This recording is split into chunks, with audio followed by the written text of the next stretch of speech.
এই পবিত্ৰ অনুষ্ঠানটিত উপবিষ্ট সভাপতি মহোদয় প্ৰমুখ্যে বিশিষ্ট অতিথিবৃন্দ লগতে দৰ্শকসকললৈ মোৰ সশ্ৰদ্ধ প্ৰণাম জনোৱাৰ লগতে মাদৰী পথাৰ মহিলা সমাজ আৰু ধেমাজি জিলা লেখিকা সমাজৰ সকলো বিষয়ববীয়ালৈকে মোক এই মঞ্চখনত অকণমান প্ৰতিভা বিকাশৰ সুযোগ প্ৰদান কৰাৰ বাবে আন্তৰিক ধন্যবাদ জ্ঞাপন কৰিছোঁ। আচলতে মই কবি নহয় আৰু মোৰ লিখা মেলা কৰাৰো খুব বেছি অভ্যাস নাই। তথাপি মোৰ সাহিত্যিক জ্ঞানৰ আধাৰত জয়মতীৰ ওপৰত কেইখানিমান বাক্য যুগুত কৰি আনিছোঁ। যদি কিবা ভুলভ্ৰান্তি হয় তেন্তে ক্ষমা কৰিব। স্বৰচিত কবিতাৰ সিটো নাম জয়মতী। বংশৰীদেউ শুনিছানে? মই জয়মতীয়ে কৈছোঁ। তোমাৰ কোনো সম্ভেদ নাপায় অত্যাচাৰী চাউদাঙে কত অনুযাতনা বিহি যায়। তেজৰ লুটকেৰে জেৰেঙাৰ বুকুৰ ধুই যায়।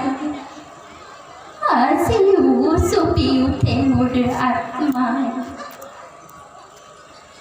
এনে নিৰ্যাতনৰ পাই বতৰা তুমিও ৰৈ থাকিব নোৱাৰিবা নহয়।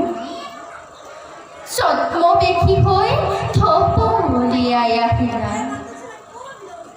তুমি কি ভাবিছিলা মই তোমাক চিনি নাপাম?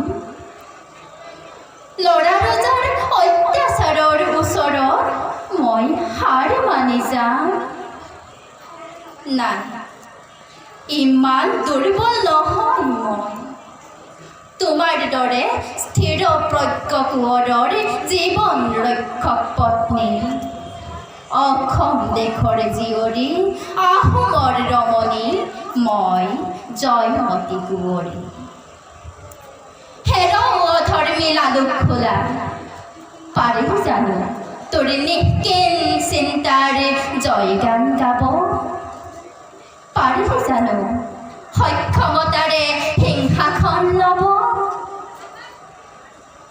হেৰৌ দুৰাচাৰী, তহঁতৰ দুৰ্গতি চাই মোৰ আত্মাই জয়গান গায়।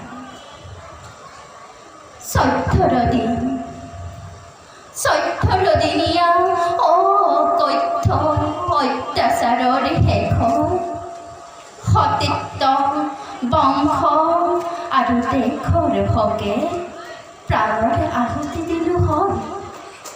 কিন্তু প্ৰত্যেকগৰাকী নাৰীৰ মাজেৰে অধৰ্ম, অন্যায়, অত্যাচাৰ আৰু দেশৰ হকে যুঁজিম আৰু জিনিম।